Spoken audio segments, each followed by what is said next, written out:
So, one of the easiest ways to set yourself apart is to do your research and use statistics. Hard facts will always overcome any objections because they know that you know your stuff.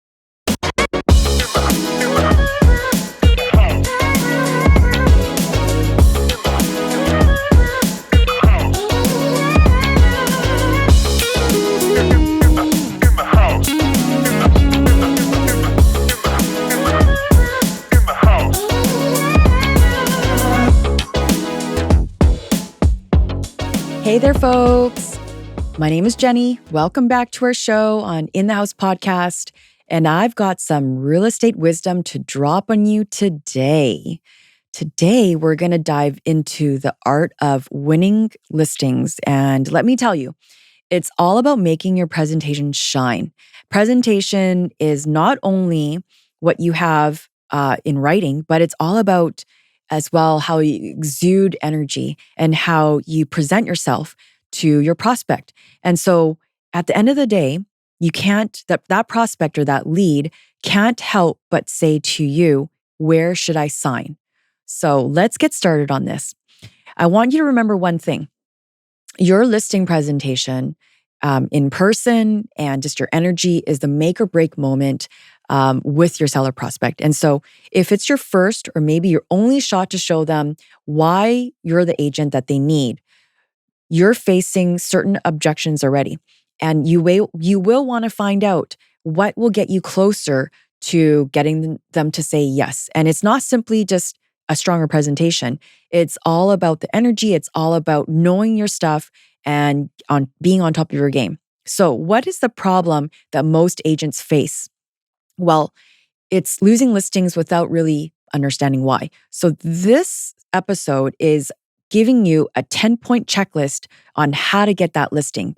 You'll not only need to diagnose what went wrong to improve the next time, and that's just part of the growth in this business. Your listing presentation is the most important contact that you will have with a seller prospect. And so in most cases, the first face-to-face contact that you will have with this prospect is, think of it as the only chance that you'll have to help them understand how they can benefit to having you on their side. And so in many cases, you may be in competition with other agents trying to also sell their services. So how well you do in this presentation will determine whether or not this prospect becomes your client or somebody else's.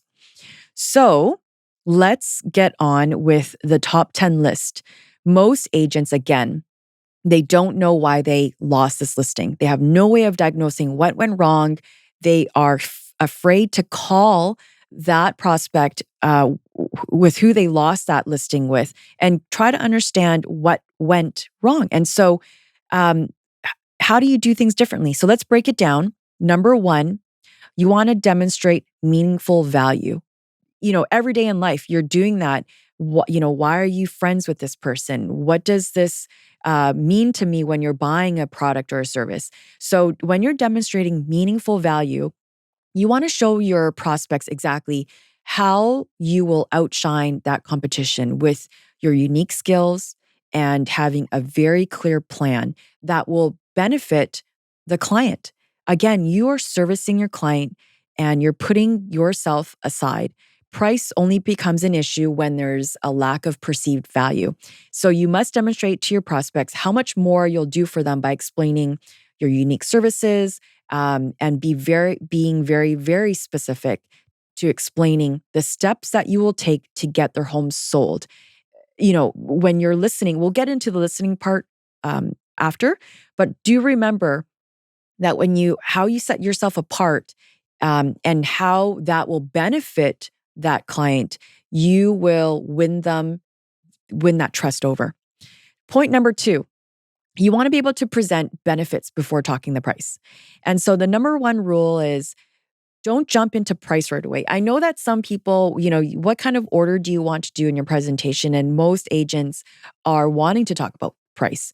And so absolutely, we're going to talk about that after.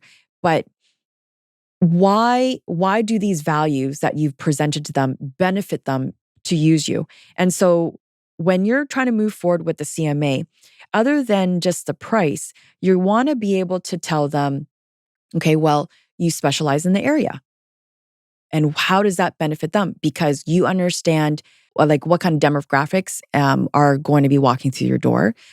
Perhaps you may have some experience in interior design, and that will benefit your your client or the listing by being able to use those skills to dress up the home a little bit better, to stage the home a little bit better, to bring that and draw that emotional feel to that listing. And again, still, you haven't talked about price.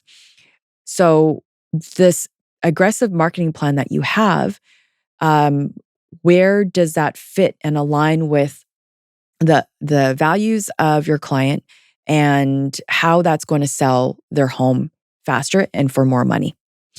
Number three, determining whether your prospect is interviewing other realtors. Often, most agents don't want to bring this up because they don't want to remind them that there are other agents in the business. But, I would say on average, most people know 5 to 6 agents in their lifetime. But before you run out to meet your prospect, you must qualify them. And you should be presenting to highly motivated prospects where the timing is now, or at least find out when their timing is to put their home on the market so you're not wasting your time. So before you book a face-to-face appointment, always ask your prospect, okay, how many are they interviewing and what is the most important thing they're looking for? What is their motivation and their timing? In that way, you can already navigate and perhaps have a response for some of their objections that may come up during the conversation. So simply asking them, will you be speaking with other realtors is a great way to find out where you're going to line up, and also asking them, what are you looking for? What type of qualities are you looking for out of an agent? Number four, do your research and stats and have the stats ready so that it brands you as an area specialist. I have to be honest, I've lost listings before because it was a warm referral, but I didn't know the area as much as another agent they were interviewing. So one of the easiest ways to set yourself apart is to do your research and use statistics. Hard facts will always overcome any objections because they know that you know your stuff. You can significantly increase your income by motivating sellers and buyer prospects by understanding and providing evidence, um, and why it sets you apart. So, for example, you've done X number of deals in this area, or your home has sold 99% of the list price that you've listed before in the past.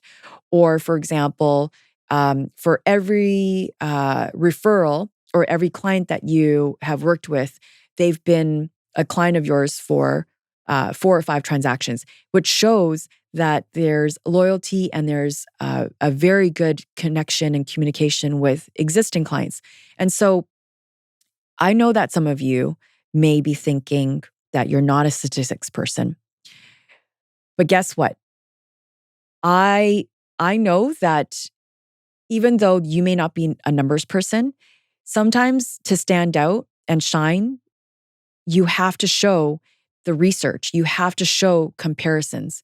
And even though, let's just say you don't have a specific number of deals you've done in that area, by just even referring to MLS statistics and understanding how home prices and value have gone up in that area, or whether you're comparing days on market and you really understand and know how to break it down, then it will actually eliminate you from another agent that may not show the statistics on the same street or in the neighborhood. So again, understand and dig deeper into the stats in that area and neighborhood that you are doing a listing presentation on.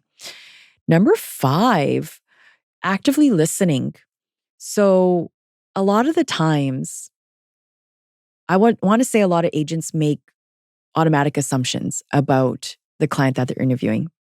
So I want to encourage you to be deeply curious about your client's needs and deeply listening to their motivation and their pain points. When you build that rapport, you will allow them to create this safe space of conversation, and they're going to feel like that they can trust you. So, again, empathizing their situation. Maybe it's a distress, maybe they're going through a divorce, or maybe someone has passed away. You want to mirror perhaps some of their body language as well. So, again, actively listening to the conversation rather than already jumping into the next question or having a solution.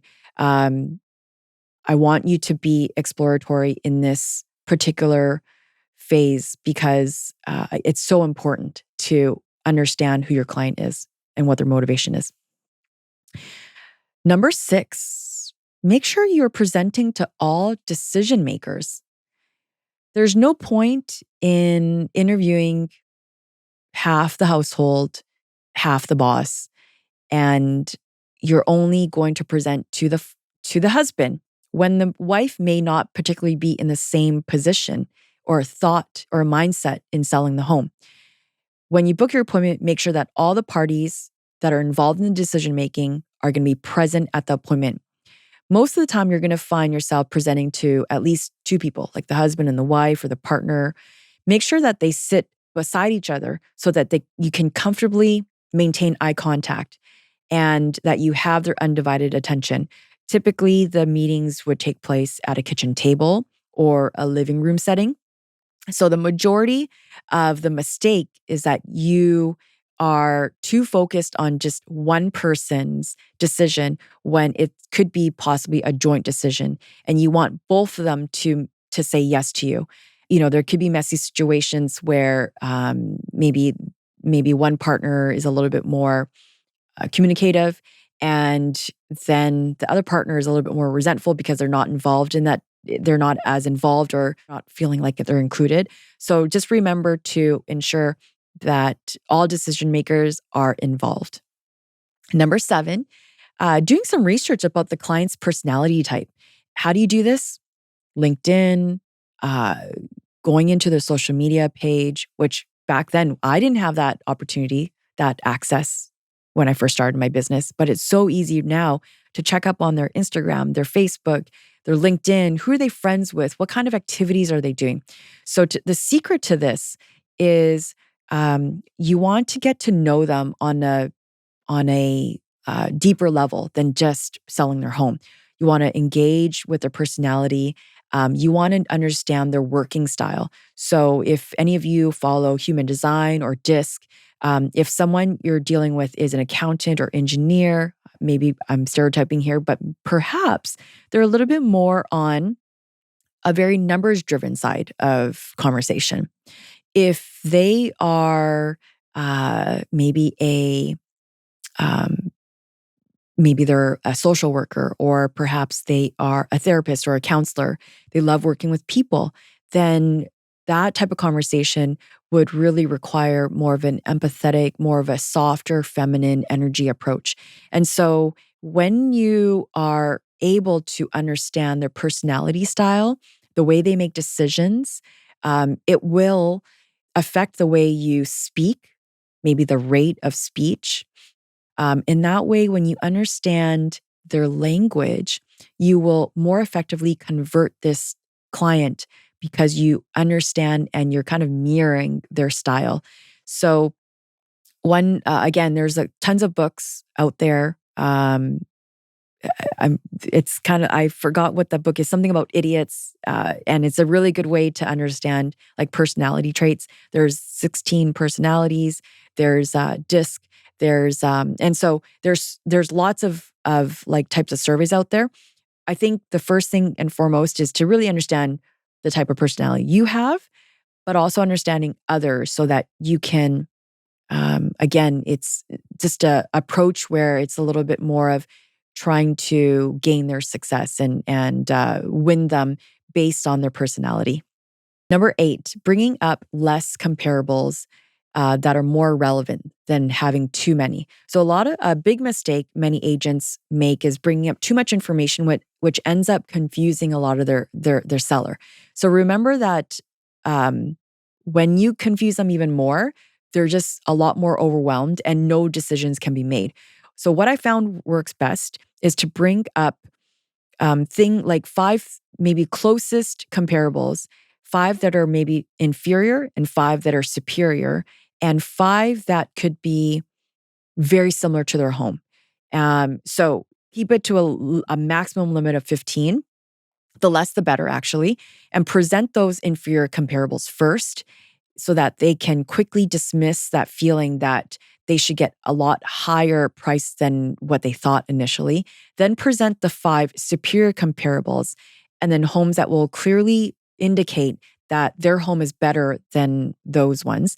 And then you bring them back into the center in terms of the actual comparables that are really in direct competition. So when you do this, you're not really telling them what the price is. You're actually drawing them to a conclusion.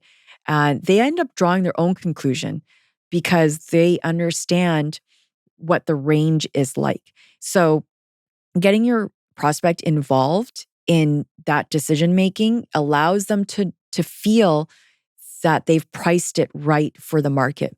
So I would say to get them to draw them to the right conclusion and feel secure about the price, just have a lot of yeses throughout the presentation when you're doing the 555.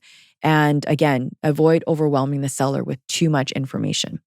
I like to actually print out those image, like the past feature sheets from MLS, and to show them exactly and highlight it actually, how many bedrooms, what the square footage is, and if there's been any upgrades or anything like that. Maybe the direction and street it's on. Number 9, you're not using enough testimonials to back up your claim.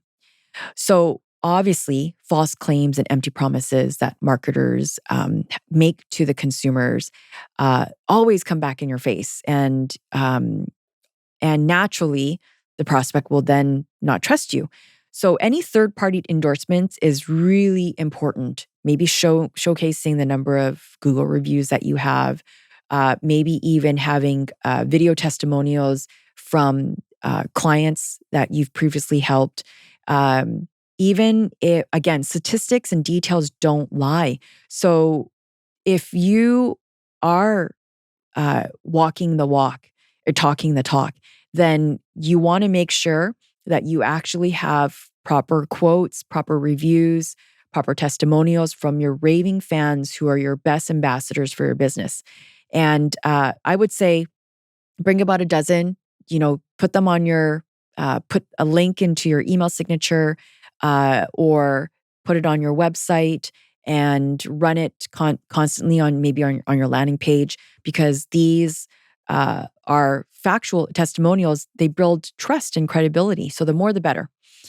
Finally, number 10, which is where a lot of people fall off the page and they forget to follow up. It's essential to keep this momentum going and secure the final yes. So by following up promptly, I would say that night after the presentation, you're going to be sending a follow-up text or email. Actually, before you even leave the presentation, if they need time to decide, or maybe they don't want to list right away, you're going to follow up promptly. And so you're going to give them the opportunity to address any lingering doubts. And it's crucial in reassuring them that the information that you gave them helps them make an informed decision, that it's enough to make that next step. During the follow-up, you can reiterate your unique value propositions that you presented.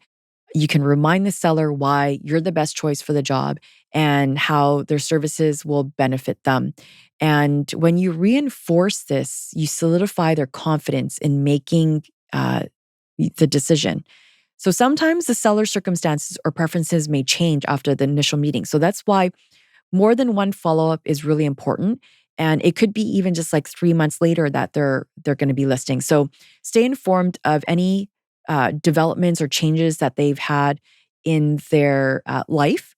And if there's been also changes in the market. You may want to also let them know that there's been changes to their price point that you initially introduced to them.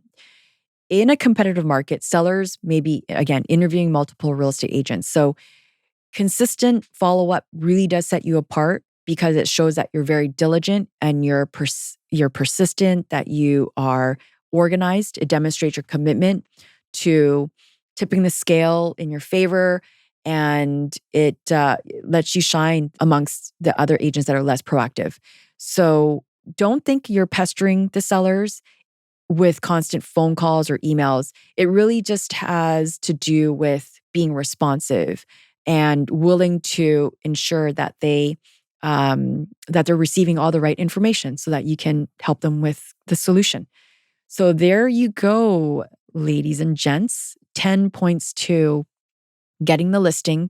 Again, this list was created from just my own experience of losing listings. So I hope this helps, and looking forward to seeing you guys next week. Thank you.